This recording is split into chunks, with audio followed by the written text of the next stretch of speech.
수행 시작하기 전 앞순사원 공덕기 불살 공덕이 나와 이웃의 기쁨과 평화를 얻는데 도움이 되기를 바라며 모든 사람들의 번뇌가 사라지기를 기원합니다.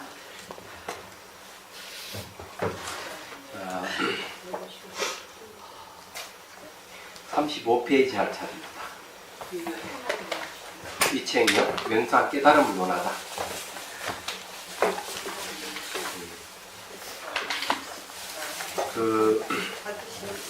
말씀드리고 싶은 게 1월달 있잖아요.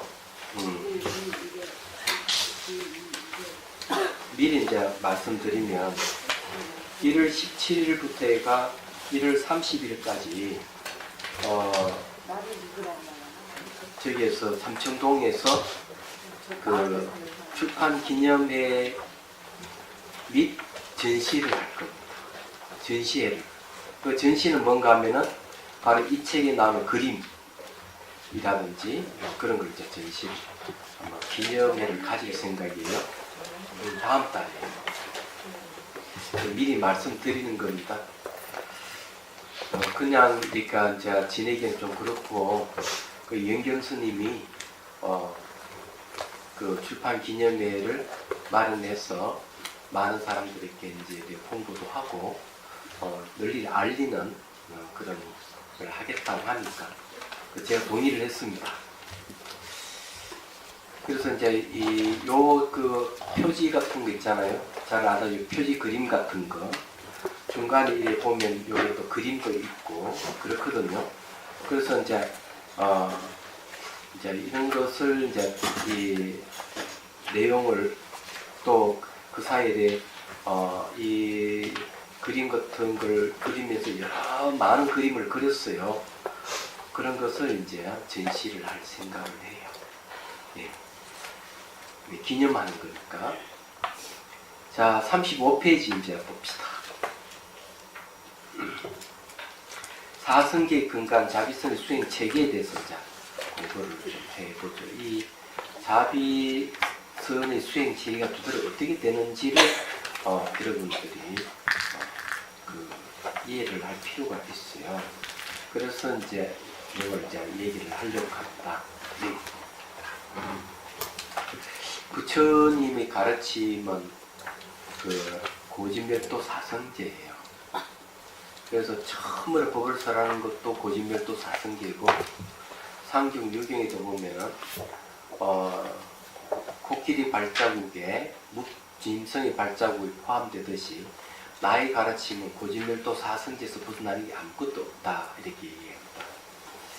그 옥스퍼드 대학 교수가 책을 선치유인가 치료인가 좀 한 2~3년 됐는데 그분도 그 책 내용을 첨부해 보면은 고진멸도 사성제를 가지고 얘기를 해요. 그래서 이 고진멸도 사성제가 무엇인지를 우리가 좀 알 필요가 있고요.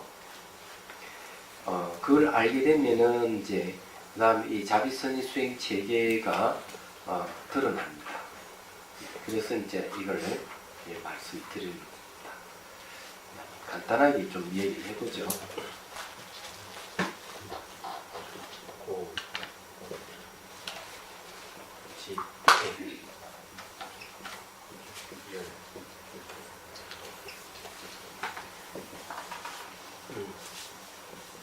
병의 상태, 병의 원인, 건강 회복, 그 다음에 치료, 방법. 요거는 이제 고진멸도라고 하는 거는 결국 의사가 환자를 진료하는 방법을 도입한 거예요. 부처님께서. 그래서 이제 조경이 양의경에 이 이야기를 합니다. 당신 대의왕이라고 얘기하면서 이렇게 얘기를 하고. 그래서 이 병은 이제 몸의 병만이 아니죠.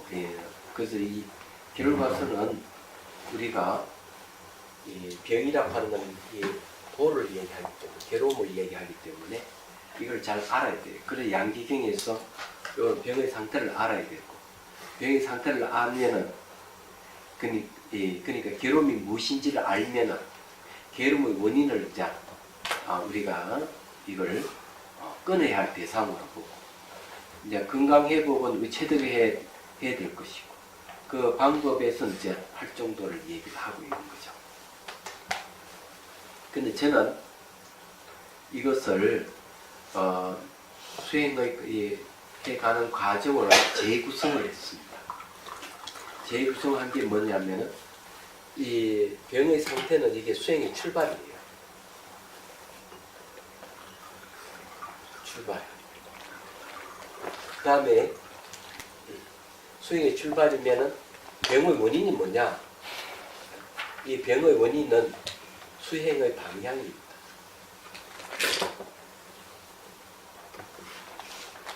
수행의 방향. 그래서 수행의 방향이고, 멸은 뭐냐? 이러면은 이거는 목적지입니다.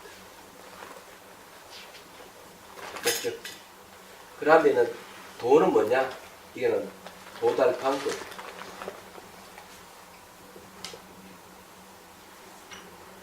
이렇게 저는 재구성을 했어요.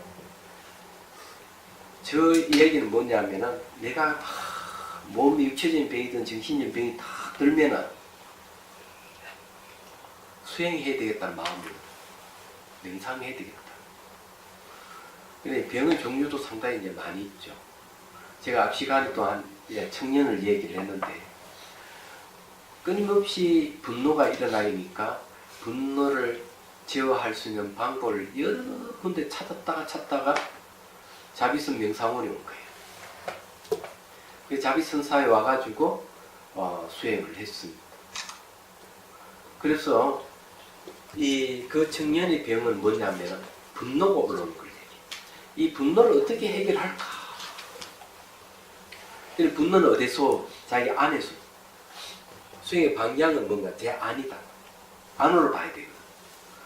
그래서 이 청년의 분노가 내 안에서 올라오기 때문에 이 안의 문제를 해결하기 위해서 명상을 하죠. 예. 그래서 이제 그 치료하는 방법, 이게 여기서 치료하는 방법은 자비수관, 극기 명상 이런 거. 그래서 이제 건강 회복했습니다. 어떻게 회복했느냐? 자기 명상을 하고 분노를 제어할 수 있는 힘을 갖게 된 거죠. 그 청년의 온 목적은 뭐냐면은, 자기 군에 가야 되는데 군에는 뭐 사건이 많이 생긴다카는, 사고가 많이 생긴다카는 알았던 거예요.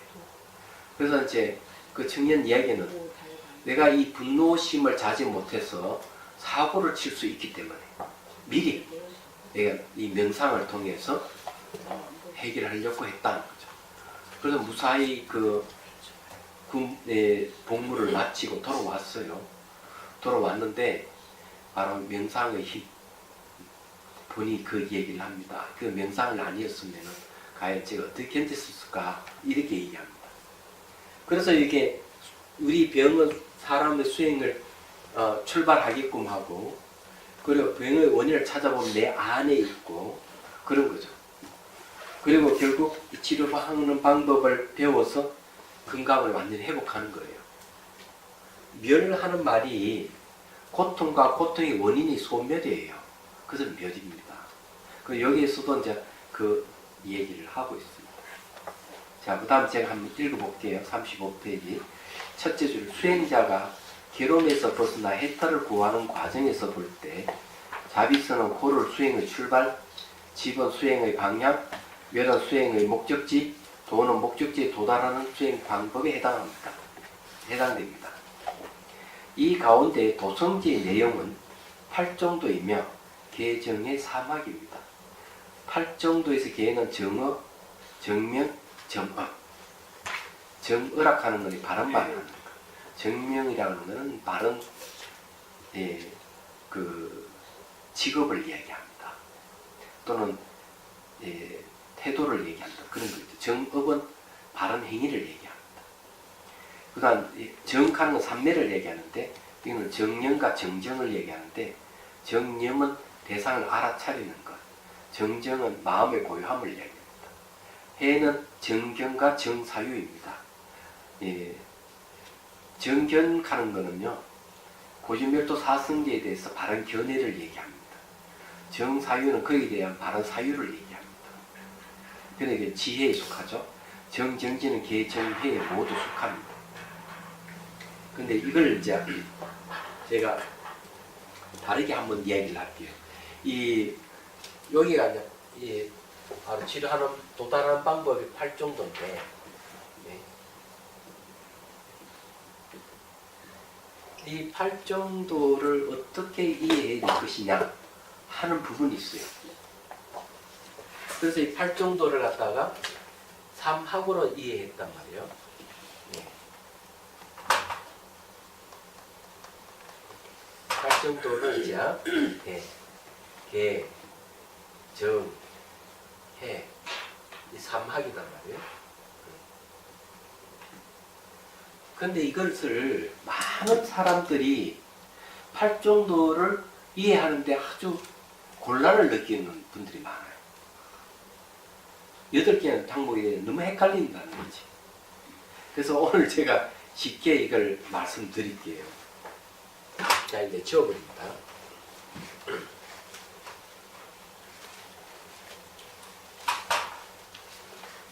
자, 여기에 이제 표적지가 있고, 자, 여기에서 이제 화살을 겨눈다. 근데 표적지에 화살 이렇게 표적을 쫙 보고 있다. 내가 이게 이제 이 눈으로 보고 있는 것은 이건 정견이에요. 정견입니다. 그리고 이 보면서 특히 표적을 딱 겨냥하는 거 있죠. 이 표적을 겨냥하는 건 정사유예요.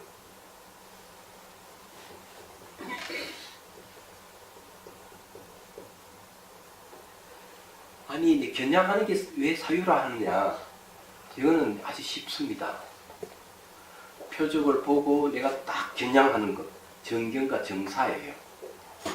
예를 들어가 미국에 누가 유학하고 있다면은, 아이고 참 아들내미가 잘 있나, 딸내미가 잘 있나 이렇게 부모가 생각하잖아요. 그럼 그 생각이 어디가 있습니까? 아들한테. 그게 겨냥이라고. 그게 사유예요. 사유는 생각이거든요. 이해가 되죠? 네. 그 다음에 이제 여기에서 화살을 겨눌 때 원래 자세를 바로 잡아야 돼요. 자세. 이 자세를 바로 잡는 것. 바로 자세를 바로 잡는 정어입니다. 말. 그 다음에 바른 직업을 한 정명이에요. 그 다음 또 뭐가 있습니까? 바른 행위가 있죠. 정업입니다. 요 업이라고 하는 것은 행위란 뜻이에요. 그러니까 생각하는 것, 말하고 행동 옮기는 다 행위예요. 근데 이거는 지금 어디에 속합니까? 개에 속하죠. 개라고 하는 건 도덕성입니다. 여러분들 잘 알다시피 이 건물이 기초가 제대로 안 돼 있으면 지진 나면 무너져 버려요. 그렇지 않아요? 그러면 기초는 어디에 해당하는 도덕성이에요. 얘기하자면.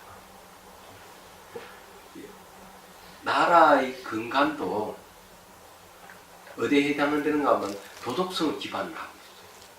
나라의 이 근간이 도덕성이에요. 그것을 명시한 것이 헌법입니다. 얘기하자면. 그 조선시대 때 도덕성의 근간은 저기 있죠. 종묘가 그 역할을 했다고 하죠.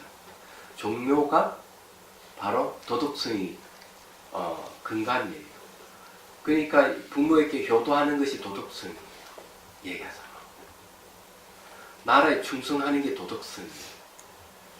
그래서 종묘가 있는 이유가 그거예요. 그도 저 사직단이 또 있잖아요. 사직단은 뭡니까? 그거는 이 경계 활동을 얘기하는 거죠. 말하자면요. 그런데 마찬가지 내가 자세를 잡고 화살을 겨누고 있을 때 자세가 바르지 않으면 화살을 제대로 쏘지를 못하는 거예요.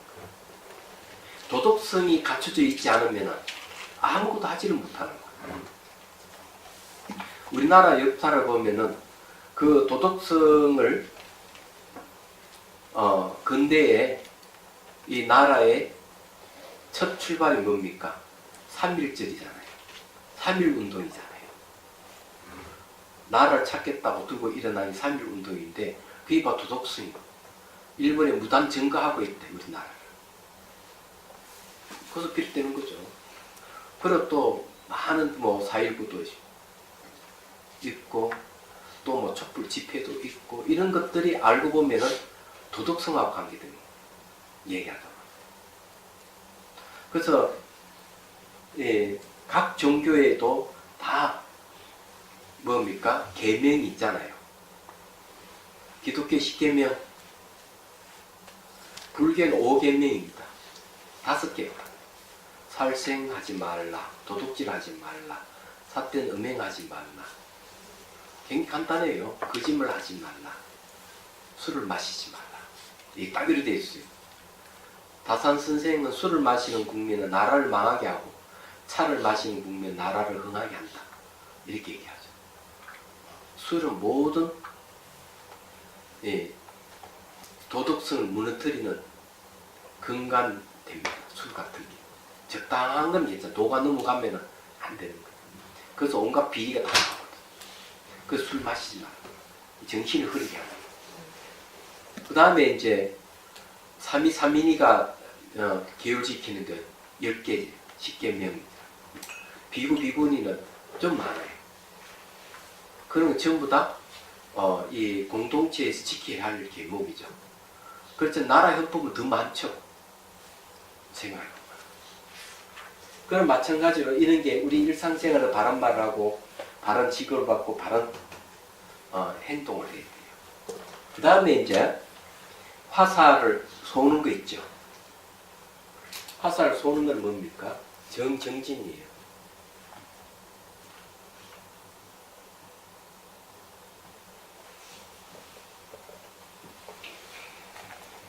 이거는 이제 정진은 화살을 계속 반복해서 쏘는 거예요. 그러니까 내가 바르게 산다고 하는 것은 정진은 바르게 요즘 말은 바르게 사는다는 것은 도덕성을 기반으로 바르게 살아요. 그래야 되거든요. 그 다음에 이제 정염이 있습니다. 정염은 뭔가 하면 화살이 여기에 관역이 제대로 박혔냐 안 봐요. 확인하는 거예요. 계속 반복에 화살을 쏘면 화살의 관역이 맞았냐 안 맞아 확인하는 게 정염이에요. 그 다음에 이제 제일 밑에 정정이 있단 말이에요. 그러면은 정정은 뭐냐면은 계속 반복에 쏘면은 번뇌가 없어져서 마음이 고요해지기 시작하는 거예요. 그래서 요 두 가지는 정에 속하는 거죠. 그 다음에 여기에 요 두 가지는 지혜, 해에 속하는 겁니다. 그래서 우리가 화살 쏘는 걸 비유하자면 그런 거죠. 그러면서 이 정지는 개정의 사막이 다 포함되는 거예요. 얘기하자면. 그 다음에 정정 다음에 다시 어디로 올라오느냐면 정정 다음에 다시 정견으로 옵니다. 이 정견이 뭐냐면 깨달음이에요. 이때 그냥 보고 겨냥을 하고 화살을 이 자세를 잡고 화살을 쏘면서 맞는지 안 맞는지 계속 확인하는 작업을 거치면서 번뇌가 점점 오면서 비로소 정확하게 관이 맞췄을 때 진실이 무엇인지 아는 거예요. 그 정견의 내용이 뭘까요? 시간적으로 매 순간 변하는 거야. 모든 거는 변하는 거야. 인간도 변하고 건물도 변하고 이 세계에 변하지 않는 게 없어. 무상. 이 변하는 것을 내가 소유하려고 하는 욕심이 있을 때 그거는 괴로움을 갖다 주는 거야. 소유할 수 없는데 소유할 수 없는 것에 대해서 소유하고자 하는 마음은 괴로움을 갖다 주는 거야. 그래서 대상을 탐욕과 분노로 오염시킬 때 그 대상으로부터 괴로움이 일어나. 그게 고야. 그러다 보니까 거기는 괴로움을 내가 느낀다는 것은 주제하는 자아가 없다 하는 걸 알게 돼. 정말 내가 진정한 자아가 있다면 괴로움이 없어야 될 건데. 인간의 괴로움. 그래서 괴로움을 통해서 자아가 없는 거, 주제하는 자아가 없다. 그래서 무상고 무아예요. 거기에는 자성이 없는 공을 알게 돼요. 그거는 모든 존재가 무상하고 모든 존재가 무하고 모든 것들이 다 공이에요. 주제하는 자아가 없는 거죠.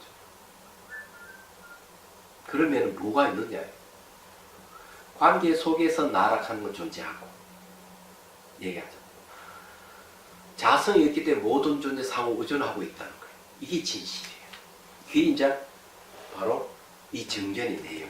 그걸 한마디로 딱 하면은 깨달은 내용이 뭐냐면은 바로 또는 연기를 얘기해요.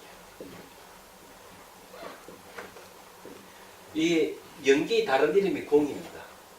연기의 다른 이름이 매 순간 변한다는 무상이에요. 이야기하잖아. 연기라고 하는 말은 첫 번째 인과의 뜻이 있고 두 번째는 상호 의존이라는 뜻이 있어요. 모든 존재 상호 의존에서 분리되어 있지 않아. 다 평등하다. 이걸 얘기합니다. 그렇기 때문에 이 소개에는 주제하는 자아가 없는 무하다. 무하. 주제하는 자아는 없어. 독립된 건 없어. 관계 속에서 내가 있고 관계 속에 너가 있을 뿐이지. 내 안에 명령을 내리고 이렇게 저렇게 하는 그런 자는 존재하지 않아. 이걸 얘기해. 그래서 모든 존재는 자성이 없어. 자성이 없다 하는 거는 무자성이잖아요. 스스로 존재하는 성품은 없어. 그렇기 때문에 모든 존재는 스스로 존재하는 게 없기 때문에 공이에요. 스스로 존재하는 게 없기 때문에 상호 의존에서 연기라는 거예요. 이걸 얘기를 합니다. 그렇게 알게 되면 이제 대상을 소유할 수 있는 게 아무것도 없구나. 모든 상호 의존에서 분리되어 있지 않구나. 이걸 탁 아는 순간 번뇌는 다 사라져. 그리고 삶과 죽음에서 벗어나 생사가 없다 하는 거 아닙니다. 내가 취할 것도 없고 버릴 것도 없고 알고 보니까 뭐가 생긴다 실체가 있는 줄 알아 생기는 것도 없고 뭐 사라지면 사라질 주체가 있는 줄 알았더니 사라지는 것도 없고 겉모습은 생기고 사라지고 생로병사가 있는데 내용을 보니까 본래 생로병사가 없더라. 우리는 본래 영원한 이 사는 활발하게 활동하고 하면서 사는 자유로운 존재구나 하는 걸 알게 돼요. 이걸 통해서. 그래서 여기서 정견, 정사유, 정어, 정명, 정업, 정정진, 정념, 정정 이것이 이런 방법에서 깨달음을 얻는다. 이게 8정도예요. 멋있어요. 네. 주장해. 네. 이걸 명상할 수 있어요. 스토리 명상이 가능해요. 그거 좋겠어요. 예. 네. 8정도를 이해하는 사람들이 있다고 생각하지만은 이걸 제대로 잘 보지를 못하죠. 왜냐 항목이 너무 많으니까 벌써 질려버리잖아요. 그러니 스토리가 필요하죠. 얘기하자면. 그 내용이 이제 이런 얘기. 자, 그 다음 읽어볼게요. 중간에 35페이지 중간입니다. 자비선 중에서 자비수가는 자비희사의 사무량심을 수행 방편을 하고 그에 따라 단계가 정해지면 이때 사무량심의 성취는 사마타에 의합니다. 사법인은 사무량심과 상응관계를 이루는 수행법입니다. 사법인의 지혜와 열반은 이빠사나에 성취됩니다. 따라서 자비손이라는 방편은 자비심을 일으키는 집중명상의 사마타이고 자비손에 의해 일어나는 몸과 마음의 현상을 삼법인으로 관찰하는 관은 이빠사나의 해입니다. 자비심과 지혜는 정념에 의해 발현됩니다. 도대체 이게 무슨 말이냐? 자, 이것도 설명해 드리죠.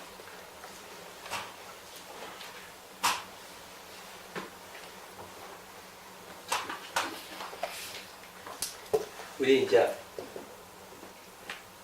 여기에서 이제 표방하는 거는 자비선이에요. 자비가 들어가요. 선은 명상이죠. 그래서 이제 사무량 힘이 등장합니다. 이건 네 가지 한량 없는 마음이에요. 이 사무량 힘이. 이 네 가지 한량 없는 마음은 이 뭐냐 이렇게 얘기하면 저건 모든 지각이 있는 존재들을 위한 한량 없는 마음을 내는 거예요. 그래서 거기에 나오는 게 이제 처음에는 자아입니다. 자아는 사랑이죠. 사랑. 두 번째 비예요. 비는 뭔가 연민입니다. 그 다음에 세 번째 희입니다. 희. 희는 기쁨이에요. 네 번째는 사예요. 사락하는 거는 평정을 얘기합니다. 이거는 이제 초기 불교부터 대승소승 1위까지 사무량심 다 이야기합니다. 한량 없는 네 가지 마음이에요. 이걸 우리가 키워야 돼요. 이건 이제 쉽게 말해가지고 공감을 얘기합니다. 공감 능력 말이죠. 공감. 그 다음에 이제 사법인이 있어요. 네 가지 변하지 않는 진리. 이거는 네 가지 변하지 않는 진리. 네 가지 변하지 않는 진리란 말은 모든 존재 공통되는 거니까 얘기하는 거예요. 그래 우리가 사랑하고 이 관계하는 건 무상이에요. 무상은 변하잖아요. 연민하고 관계되는 거는 괴로울 호입니다. 예.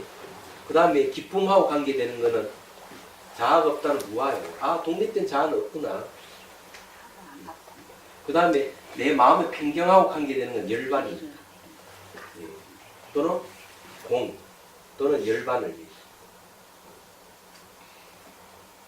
열반은 뭐냐? 요즘 말로 명생하는 거예요. 영생. 그래 열반의 다른 이름은 죽지 않는다 해서 불사 이렇게. 그런데 다시 보면은 이 사법인은 매우 이성적이고 이 분석적인 내용들이고 사무량의 힘은 감성적인 거죠. 잘 보면요. 이 두 가지가 같이 한 세트로 있습니다. 거기에 보면은 이제 무상고, 무아, 삼법인이 있지만 이것이 전부 다 고진멸도 사성기 다 들어가는 겁니다.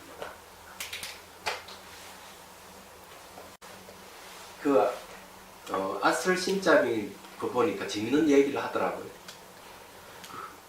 5살의 모여가 별 잡다한다 이 얘기를 하는데 뭘 얘기하는가 하면은 분석과 공감에 대한 얘기를 귀가 번쩍 때 다시 들어봤더니만 이런 얘기를 해요. 그 유시민 작가는 자기는 분석을 너무 잘한대요. 그래서 실패한 정치인이라고. 분석을 너무 잘해가지고.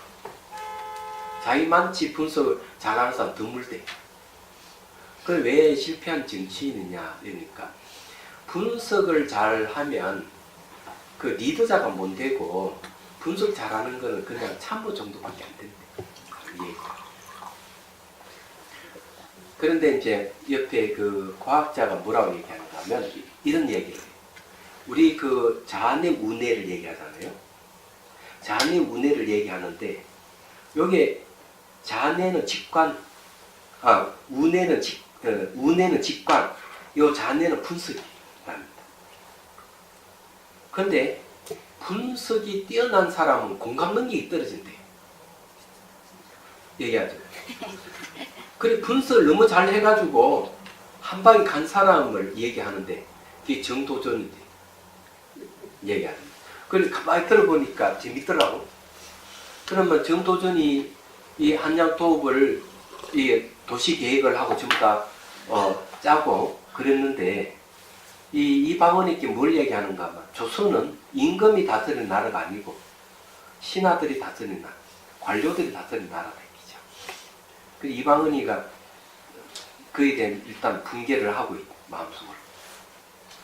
그런데 이제 보니까 왕자들이 사병을 많이 건드리고 있는 거예요. 한 10명 되는 왕자들이. 그러면 이 군신들이 이 정치를 제대로 못 하잖아요. 그래서 이제 정도전이 이제 왕에게 가서 얘기하는 그 왕자들 사병들 다 차출해가지고 그 국방에다가 이렇게 배치돼서 외적을 막는 데 쓰면 좋지 않겠느냐고 얘기를 하는 거죠. 그러니까 이 굉장히 무리가 좋잖아요. 분석이 뛰어나잖아요. 근데 이방원이 그 얘기를 듣고는 정도전을 쫓아가 한 칼에 죽여 얘기하죠. 분석이 너무 뛰어나서 칼 맞아 죽은 거야. 그 정도전이 얘기하잖아. 근데 이제 그런 것보다는 중요한 것은 여기에서 우리가 모든 변한다든지 괴로움이라든지 모아라든지 공이라든지 이거는 진짜 분석이 필요한 내용들이에요. 왜냐하면 이 부분들은 전부 다 지혜 부분입니다. 지혜. 얘기하죠. 그런데 이 부분은 지혜 부분이 아니다. 공감 부분이에요. 공감.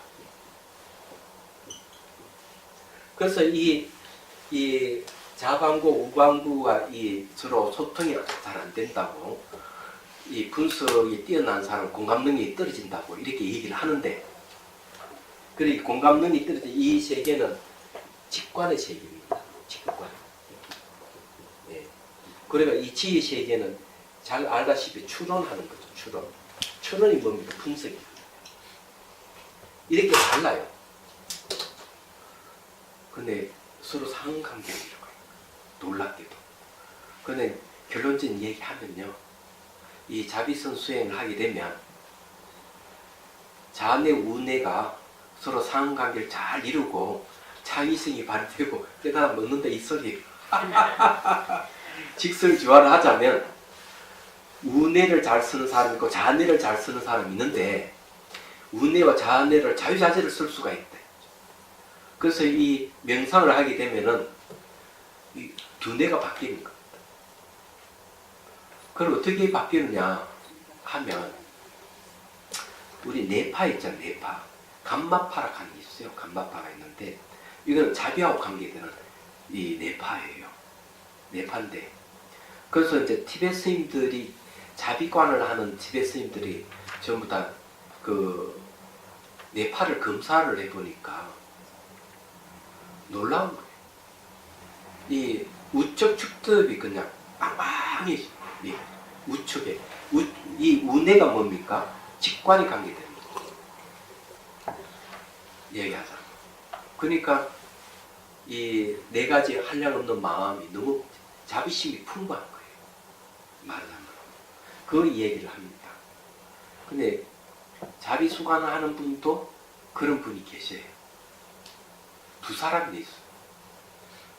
진여신보살님이 그 분이 한 분인데 좀 연세가 많으셔가지고 그동안 부편에서 못 나오셔요. 근데 이야기 들어보니까 평소에 늘 이렇게 두통을 앓았대. 그래 미국까지 가서도 해결이 안 되고 그러다가 저게 10여 년 전에 저 동산 반야 불교대학에서 자비수관 강의를 한 적이 있어요. 명상 강의를 했는데 그로부터 열심히 하시더니만 두통도 사라지고 몸도 가벼워지고 아주 건강해졌어요. 근데 어느 날 미장원에 갔더니 아니 할머니 두상이 바뀌었어요. 그래 자기도 만져보고 깜짝 놀랐다는 거예요.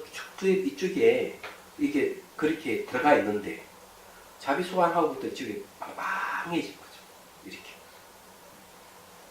지도가 바뀌어요. 머리 지도가. 할머니. 그 다음 부산에 이제 선연아라는 분이 계시는데 학교 선생님이에요. 이 선생님도 역시 두상이 바뀌어요. 이쪽으로. 공통적인 현상이에요. 혹시 머리 두상이 바뀐 사람 없어요? 있네. 네? 많이 바뀌었어요. 많이 바뀌었어요. 그래 바뀐다. 이제 세 사람. 수월행 보다는지 바뀌었어요.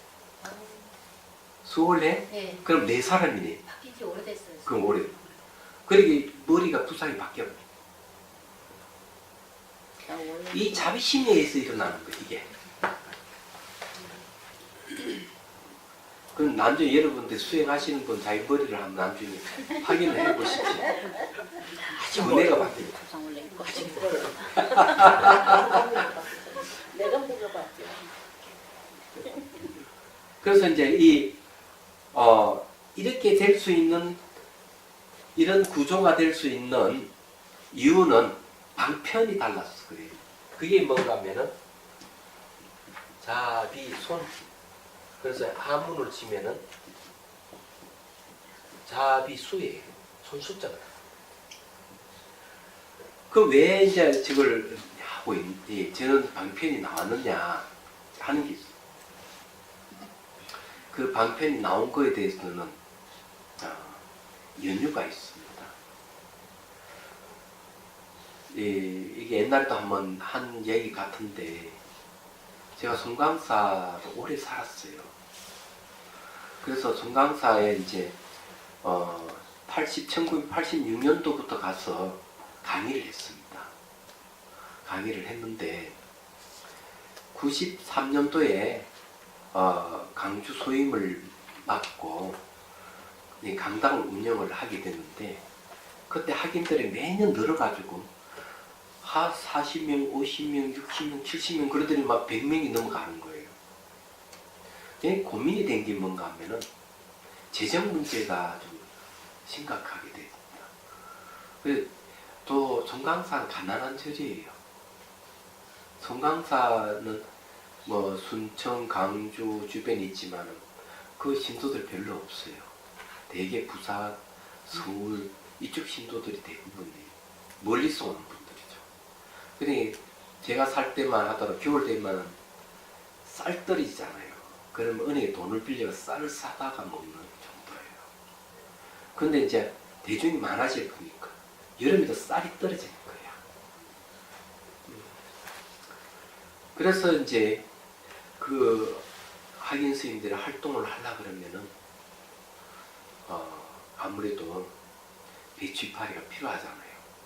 그래서 주의심한 데 가서 이 얘기해서 지원을 받아도 그렇게 넉넉하지를 못해요. 절 자체 살림이 그러니까.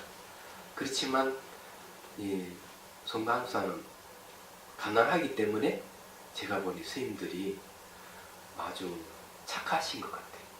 그리고 실력이 있는 분들이 많아요. 그러니까 제가 강주 소임 맡으면서 주지심 강의하겠고 그리고 또 선원장, 유른장 스님부터 해서 그 다 이렇게 강의할 수 있도록. 왜냐 그 스님들 다 실력이 있으니까 학인들은 좋죠. 저는 또 강사 수급을 넉넉하게 할 수 있어서 좋았고 얘기하죠. 그건 어쨌든 그래서 제가 생각했는 게 강원 후원이에요. 저한테 강의를 듣고 싶어하는 불자들이 있는데 그래서 팀을 순천팀, 광양팀, 강주팀, 그 다음에 창원 마산팀 4개 팀을 운영했어요. 한 팀당 한 10명 정도. 조건은 강원을 후원해주는 조건을 하고. 근데 순천팀에서 한 사람이 일주일 만에 깨닫는다고 해서 그거 안 돼요. 그러면은 그게 뭔지를 제가 알아야 되잖아요. 그래서 이제 아는 스님이 있는가 싶어서 찾아보니까 있어요. 그 너머 서남사에 살던 스님이 송강사 노전을 하던 스님이 내가 이제 이런 얘기를 했더니만 자기 그거 갔다 왔대. 태고종 스님인데 그 스님이 그걸 들어보고 너무 놀랬어요. 점을 찍어 놓고 모든 자기 가글을 다 집어넣는 거. 그리고 자기 몸을 완전히 상상으로 다 때려 부숴 죽이는 거. 칼로 난도질을 죽이고 폭탄을 작전에 폭발해 죽이고 뭐라가 부숴 죽이고 그걸 몸 다 사라지면 깨달음이 그러는 거예요. 너무 놀래. 깜짝 놀래. 그래서 내가 물을 그래 그 결과는 어떻게 되는데 이러니까 이 스님 하는 얘기가 그랬더니만 내 아닌 게 없이 모든 걸 다 안아주고 싶고 모든 나 아닌 게 없더라. 그래서 제가 딱 얘기했어요. 며칠 갑니까? 여기 뼈 있는 소리예요. 며칠 갑니까? 한 일주일 갔다. 일주일 가니까 그만 문상복귀 돼요. 그래 첫 번째 일주일 정도밖에 안 가는 거 보니까 그거는 진정한 경계가 아니구만. 두 번째 내가 딱 얘기를 했어요. 그래 때려 부수고 없애고 이렇게 하면 반드시 이러한 현상이 생기는데 하고 제가 얘기했어요. 혹시 의식 상태는 맑지 못하고 멍하지 않느냐. 편안하지만 멍하지 않느냐. 깜짝 놀랐어요. 맞다. 모든 게 나 아닌 게 없고 다 포용해주고 싶은데 뭔가 의식은 명료하지 않고 멍하다는 거예요.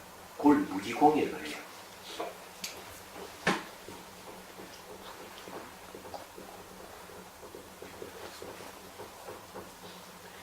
무기락하는 건 선도 아니고 악도 아닌 상태를 얘기하는데 저기서 이야기하는 무기공이락하는 것은 편하게 텅 비어 아무것도 편한데 명료하지 않다 이런 뜻이에요.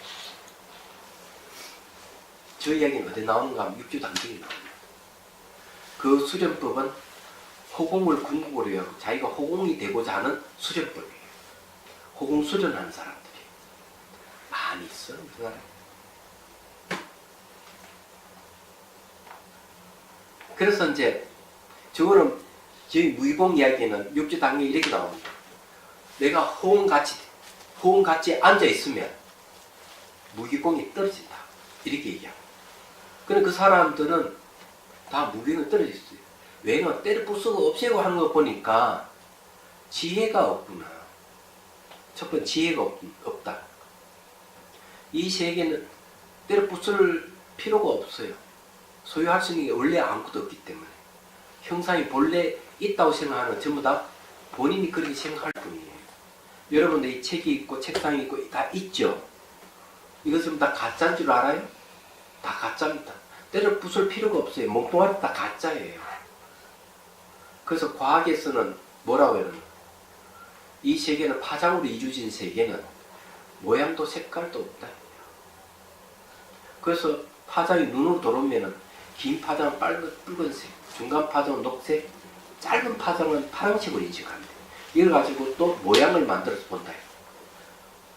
그 파장이 코로 오면은 요거 분자의 진동수에 따라서 냄새를 맡게 되고, 파장이 길어 오면은 달팽이관을 통과할 때 그 진동을 감지해서 소리로 인식한다. 이거 얘기했잖아요. 요즘은 칩을 빼다가 이게 팔뚝 빼다 심어서 여기 진동이 오면은 이 뼈를 통해서 소리로 인식하는.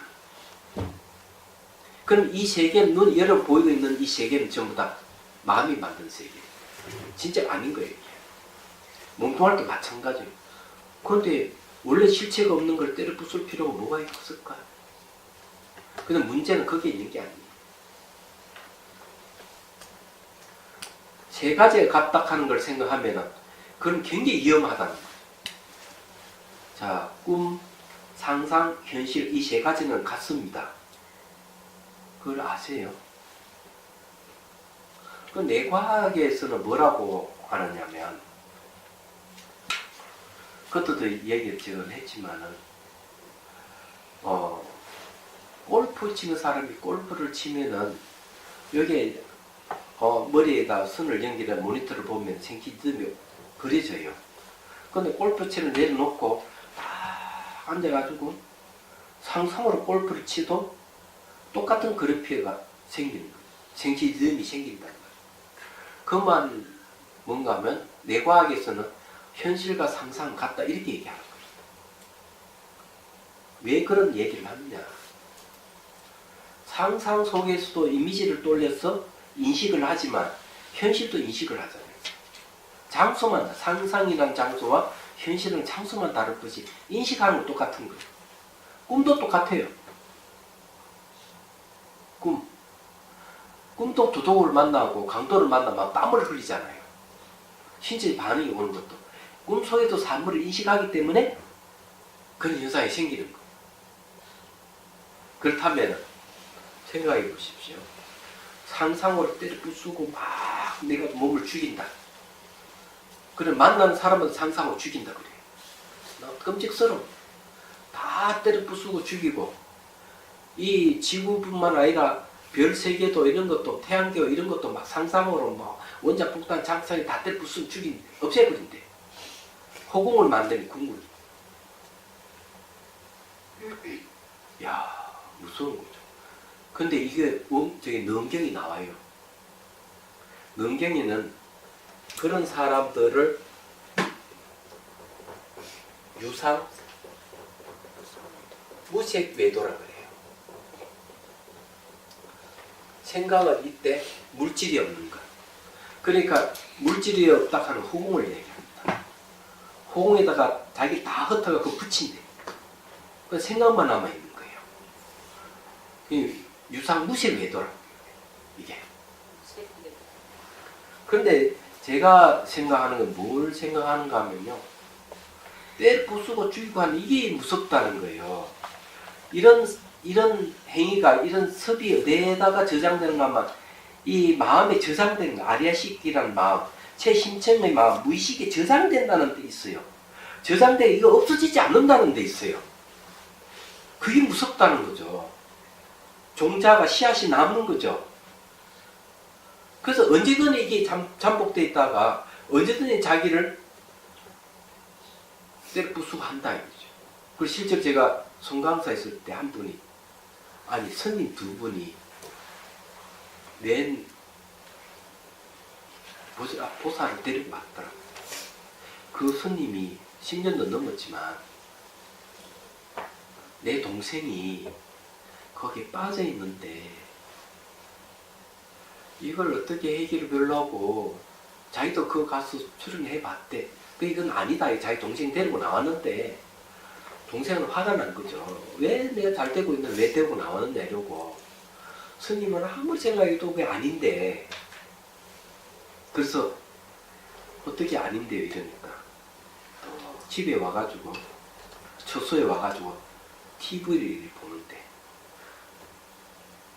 TV를 막 치고하고 싸움하는 게 장면이 나오더라고요.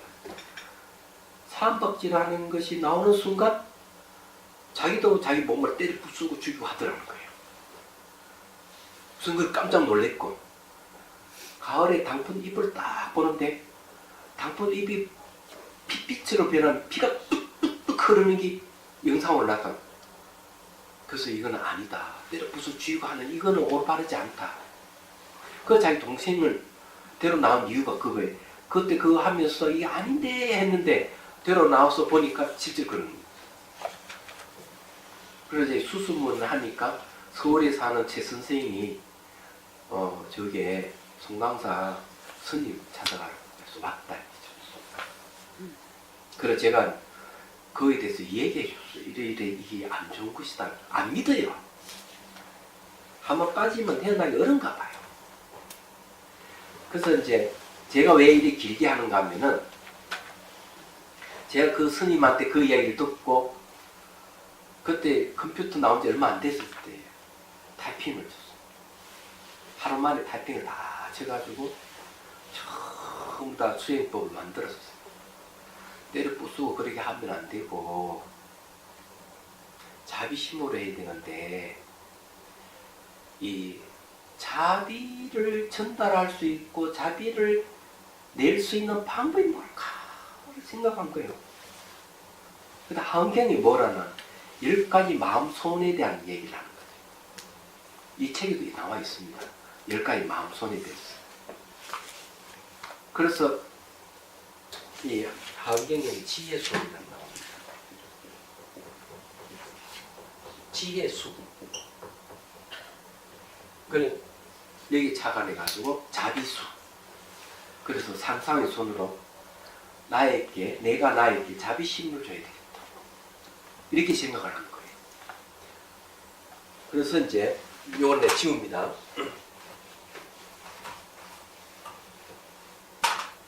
자 보십시오.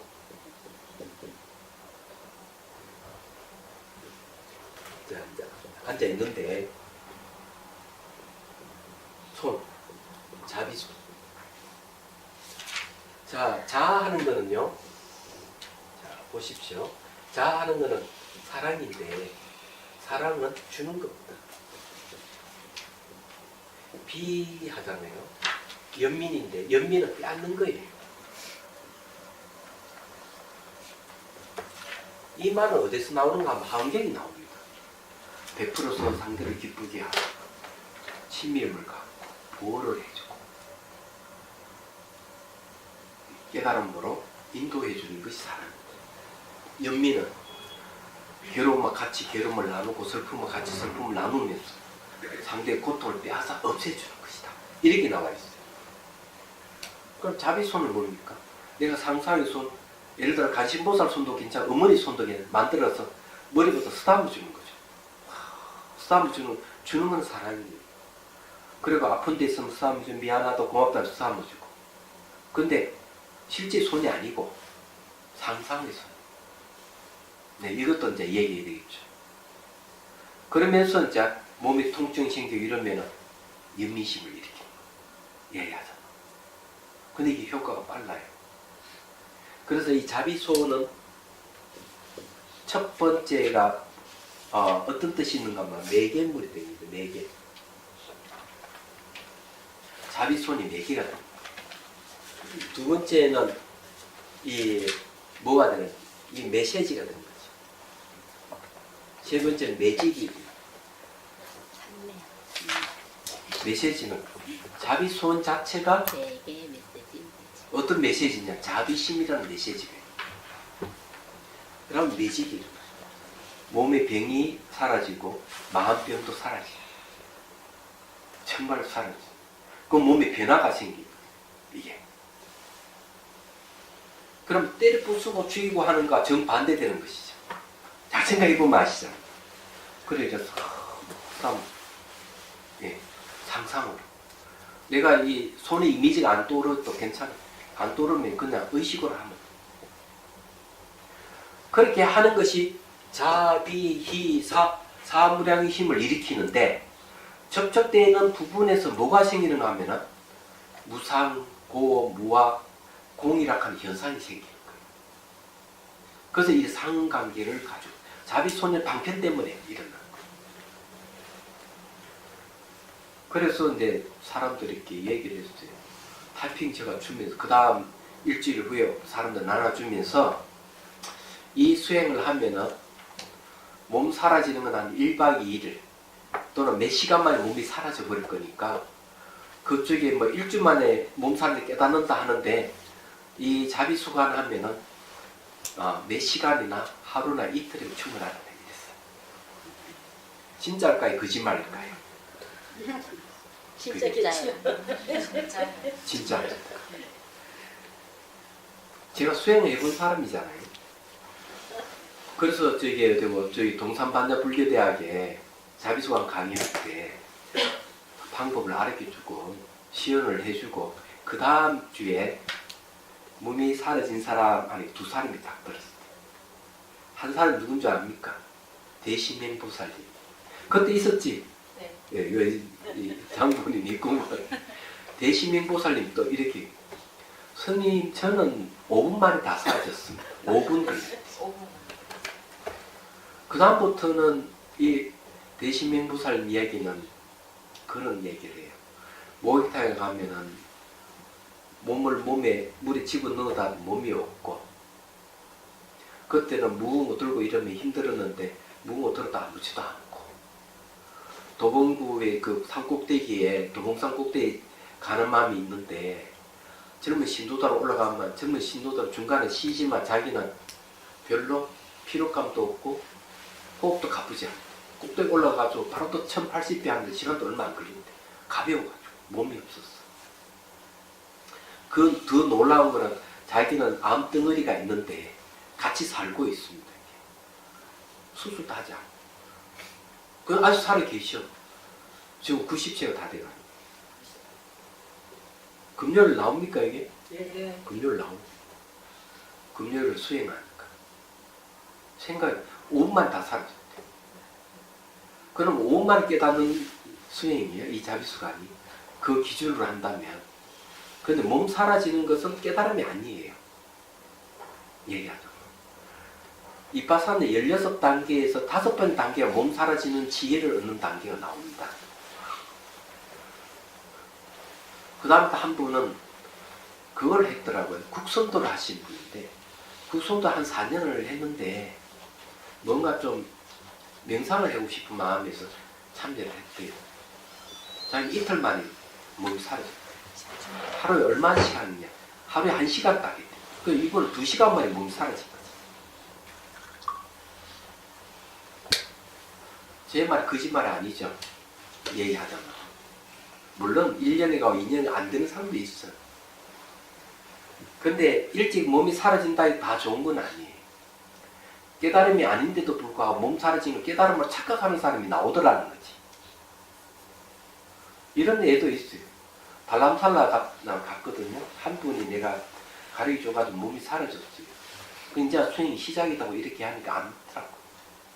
누구한테 갔냐? 천견 스님한테 갔어. 자기 이제 깨달았다고 이해했는데 몸 사라진대. 야단만 맞고 눈물 흘리고 난리가 나. 왜 저게 가르쳐 준 사람한테는 묻지도 않고 그거 가가지고. 그러니까 제 말을 믿기지 않는가 봐. 몸 사라진 깨달음이라고 얘기 안 하니까 자기 믿기지 않고 확인한 차에 갔던가 봐. 내가 청년도를 나오고 다시 선악 인문에도 보면은 몸 사라지는 경계에 대해서 나옵니다. 그리고 원각경에는 정멸탈 5단계, 첫 번째 단계가 몸 소멸의 단계예요. 얘기하지만. 다 나오지만 그 깨달음이라고 얘기를 안 해요. 그리고 또, 몸 사라지는 건 진짜 우스운 게, 여러분, 절을 하면 몸 사라져요. 절 열심히 하면. 침 맞아. 예, 침 맞아도 몸이 사라져요. 별것도 아닙니다. 단지 몸 사라지는 과정을 통해서 삼법인의 지혜가 생기냐 안 생기냐 그게 중요한 거예요. 몸 사라지는 것은 하나의 현상이 지나지 않는 거예요. 지나면 몸 다시 생겨버려요.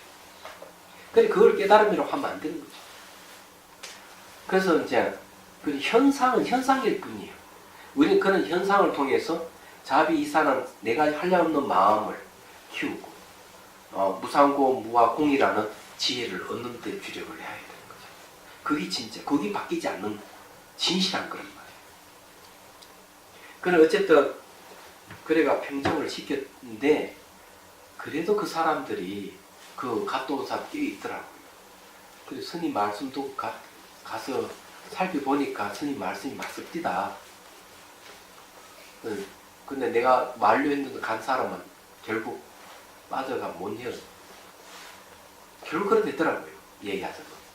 근데 그 스님 따른 그 보살도 제가 수행 일기를 줬어요.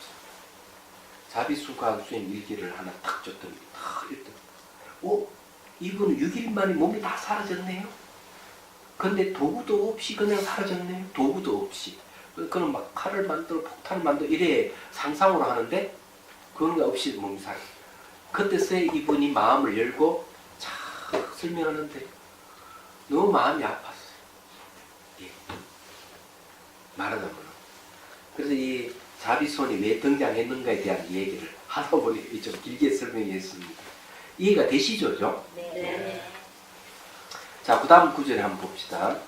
자비선 중에 또 하나, 자비공간은 빌공자 들어갑니다. 볼간자 들어가고요. 대승 사마타의 통관과 이파사나의 별관을 함께 수행하는 시간 상수입니다. 이거는 2권에 나옵니다. 자비공간. 자비공간의 구주신과 지간 상수는 대승의 수행이므로 선수행과 맞닿아 있습니다. 이때 선수행은 가나선이랑 조사선하고 맞닿아 있습니다. 그래서 제2권에서는 2권이 바로 이 책입니다. 대승 기신론의 수행 과정, 수행 방법을 근거로 해서 여기 시부도도 같이 들어가 있습니다. 이 안에. 그래서 여기는 이제 화두를 참고했을 때 오는 경계와 또 배대를 쳐놨어요. 그래서 이제 혹시 이제 선수행 하시는 분이라든지 이런 분들은 도움이 될 수 있습니다. 예. 그래서 깨달음의 내용도 무엇인지를 분명히 밝히고 있습니다. 그래서 이제 요 얘기를 한 거죠. 요 한 페이지 공부하기 위해서 시간 다 가버립니다. 질문 있습니까? 네, 예. 그 활정도를 계정에 삼하고 나눈 거에서 예. 정정지는 계정에 다 속한다고 하셨잖아요. 굳이 하나에다 넣어야 되면 어디에 넣어야 돼요? 이게 예상 명상 지도자 협회 요번에 시험 보는 그 예상 문제에 나왔어요. 하나 집어 넣을 필요가 없죠. 사실 왜냐하면 그 해도 내가 해 작용도 정진 속에 포함되고 계 작용도 그리고 정도 다 그 포함되기 때문에 어디 넣을 수가 없어요. 딱 이건 어디 다 얘기 안 되는 겁니다. 얘기하자면 그냥 정진하는 것이기 때문에 굳이 만일 거기 넣는다면은 정에 넣을 수 있어요. 개정해야 돼. 정에 넣을 수가 있어요. 그렇지만 세 개 다 공유합니다. 그는. 그게 정답이에요. 문제를 뽑았네. 또 질문 있습니까? 교수님 공부하고 좀 다른 건데요. 네. 제가 너무 질투심이 너무 많은 거예요. 네. 친구가 목긴 코트를 입고 왔더라고요, 몸에. 근데 제가 전혀 그런 데 관심이 좀 없다고 생각했는데 걔를 보고 나니까 네. 막 질투심이 나가지고 막 저도 그거 사입고 싶고 분명히 아마 공부하는 수행자인데 왜 질투심이 이렇게 막 일어나고 그 애를 보고 나니까 걔 하는 행동마다 걔들 이야기하는 것도 조차도 막 믿고 싫고 오래 가더라고요. 네. 그걸 어떻게 분명히 나는 수행자인데 왜 질투심이 이렇게 안 끄지고 그렇지 수행자니까 그 얘기를 하는 겁니다. 보통 사람 그런 걸 얘기 안 하죠. 그게 이제 뭔가 하면은 그 질투라 하는 게 하나의 번뇌잖아요. 번뇌 그것이 이제 분노의 이게 성냄의 한 종류입니다. 이야기하면 성냄의 한 종류인데 그런 것이 이게 잠재되어 있기 때문에 잠재적 성향으로 있기 때문에 그걸 보면서 탁 올라오는 거예요. 평상시는 모르다가 이야기하죠. 그래서 이제 여자하고 남자의 성향이 좀 달라요. 남자는 되게 뭔가 하면은 분노 힘이 아주 강하죠. 이때 이 분노는 되게 이제 뭔가 장악력하고 관계 있어요. 군립하는 거. 내가 위에 남 군립해가지고 다스려야 되고 이런 게 있는 거예요. 근데 여자는 좀 달라요. 탐욕 힘이 강해요. 그래서 그 물건 보고 질투심이 일어나는 거예요. 탐욕하고 관계 있는 것도. 그래서 거기에 이제 성향이 다른 거죠. 가질 좋은 거 예쁜 거 무조건 가지려고 하는 마음 이런 게 있어서 일어나는 성향이거든요. 근데 이런 것은 잠재적 성향으로 있는 겁니다. 잠재적 성향으로 있는 것이기 때문에 성인의 경지에 가도 자아가 한 번에 안 사라져요. 성인의 경지에 가도 잠재적 성향으로 있는 자아관념을 다시 수행해 없앱니다. 성인이 가도 그런데 일반 범부는 당연히 있죠. 저도 저기 뭐고 잘난 체 하고 싶고 막 그런 때가 많았거든요. 고개 까딱거리고 이랬는데 내가 저기 나보다 훨씬 뛰어난 사람을 만나고 접었어요. 정말이에요. 너무 비교하다가 내가 초라하더라고. 뭐 사건 딱 생기면은 저것이 어떻게 정의되어 결말이 어떻게 날 것이다 딱 얘기하는데 정말 딱 보면 딱 그런 거예요. 야, 이 성경 지명이 있구나. 근데 얼굴에 바닥바닥 빛이 나고 말 한마디 탁탁 하는데 그냥 깜짝깜짝 놀랄 말들을 하니까 그런 사람들이 속에서 내가 같이 살았거든요. 야, 나는 저런 사람들이면 잽도 안 되는구나. 명함도 내가 10대 때만 해도 뭐 좀 막 고기 까딱까딱 잘난 체하고 난 말하면 딱 그렇고 내가 얘기하고 이랬는데 내가 출가하고 이 공부를 해보니까 안 그렇다 얘기하잖아. 그래서 내가 잘난 체를 그때 내가 나를 높여서는 안 되겠구나 해서 그걸 보고 잘랐어요 제가. 그래서 10대 때 이 잘난 체 하는 것을 내가 봐도 그걸 또 가지고 그 성격을 고쳤어요. 얘기하자면. 그걸 고치고 또 출가해가지고는 또 그 잘난 체 하는 것도 또 그런 식으로 끊고 이래 했는데 그렇게 했는데 할 수 없어요. 할 수 없고 그런 걸 없애려고 하면은 모든 걸 변하는 것 소유할 수 없다 변하는 것 그 생각을 늘 해야 돼요. 얘기야. 생각을 자주 하게 되면 이제 그런 걸 보면서 이제 자기 마음을 다스릴 수 있고, 그 다음에 이제 조금 더 이제 깊이 가는 건 뭔가 질투심이 일어날 때, 질투심이 일어나는 순간 이 흔적을 남기지 않는 걸 봐야 돼. 질투를 하는 현상은 있는데 아무리 찾아도 흔적이 없죠. 그게. 그걸 연기적각이라는 말이 똑같은 거. 그런 걸 보는 게 수행하는 거거든요. 얘는 잠재적 성향은 누구나 다 있기 때문에 수행자가 아니면은 그걸 해결할 방법이 없어요. 말하자면. 그래서 그건 훈련이 필요한 거죠. 앉아서 맹상하는 훈련이 좀 필요한 이유. 그러니까 질투심만 일으키면 되는데 그 사람 짓밟으려 하는 그런 분이 있더라고요. 그걸 뭐라고 하는가 하면, 그것도 이름이 있어요. 짓밟고. 예. 작년에 당연히 있죠. 예. 승마선 시덥선 하는데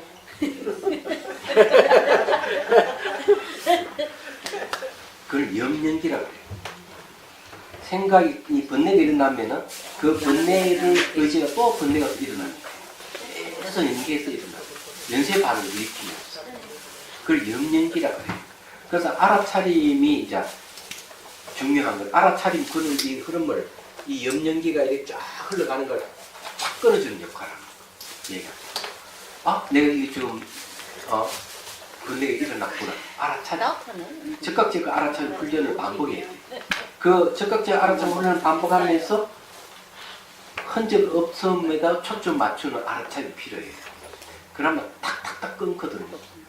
그럼 오히려 이제 그렇게 알면, 그렇게 알고 무상에 대해서 내가 철저히 공부를 했으면은 내가 알아차림할 때 그대로 적용이 돼요. 그러면 오히려 그런 걸 이렇게 예를 들어 외투를 입고 아주 멋있는 이렇게 볼 때 오히려 자기가 마음이 시원해지고, 내가 지금 소유하지 않은 모에서 다행스럽게 생각하고, 저것이 무상하기 때문에 제가 괴로움을 갖다 준다 하는 아는 순간 오히려 자유감을 느낄 수가 있어요. 그게 수행의 효과예요. 그렇게 해야 됩니다. 어쩔 수 없어요. 나도 뭐 어릴 때 남 갖고 있는 거 가지고 싶어서 막 그냥 그런 때가 있었거든. 누구나 다 있는데. 얼마나 좋은 모습입니다. 자, 그 다음에 휴식하겠습니다. 10분간. 뭐 또 질문 있어요? 예. 다른 거는 이렇게 잘 참겠는데요. 상대방이 좀 무시하는 듯한 발언을 안 참아져요. 네, 그때는 어떻게 해야 되는가? 이렇게 해야 돼요. 월보살법해야. 그때는 이렇게 해야 됩니다. 상대가 나를 무시한 발언을 할 때 첫 번째 반응하는 내 감정을 지켜봐야 되고, 두 번째는 이렇게 해봐야 돼요. 무시하는 발언을 하는 사람이 인격이 저 정도밖에 안 되는구나. 예, 저 사람은 성인이 아니기 때문에 그렇구나. 연민심을 가져야 돼요. 그때는. 내가 상처를 입을 필요가 없어요. 그 달라이 라마 스님 말씀 있잖아요. 개새끼 욕을 하면 얼른 뒤로 돌아보라고. 개꼬리가 있는지 없는지 확인해보라고. 개꼬리가 없으면 내가 화낼 필요가 없다, 이게 반응을 해가지고. 상대가 나를 무시하는 발언을 하더라도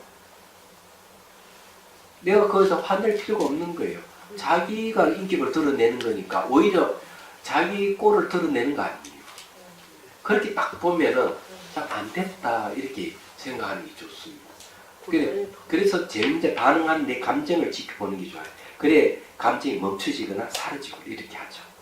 제일 원인은 자기 감정이죠. 자, 휴식합시다. 네, 10분간